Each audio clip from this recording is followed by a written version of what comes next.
ఈరోజైతే 5:40కే లేచాను.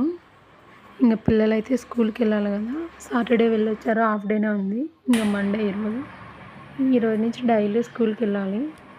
నైట్ అయితే స్నాక్స్ కోసం గుగ్గిళ్ళు అయితే కొన్ని ఉంటే నానబెట్టి పెట్టేసినాను.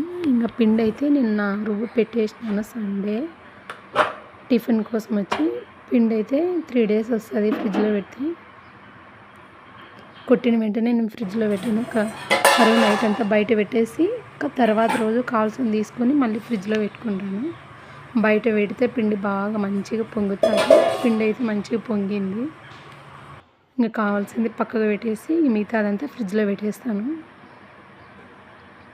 ఇంకా ఇప్పుడిప్పుడే తెల్లారుతుంది.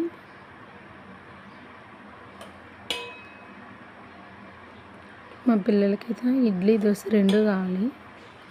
మా చిన్న బాబు ఇడ్లీ తింటాడు, మా పెద్ద బాబు అయితే దోశ తింటాడు. దీంట్లో కాంబినేషన్ వచ్చి పల్లీల చట్నీ చేయాలి.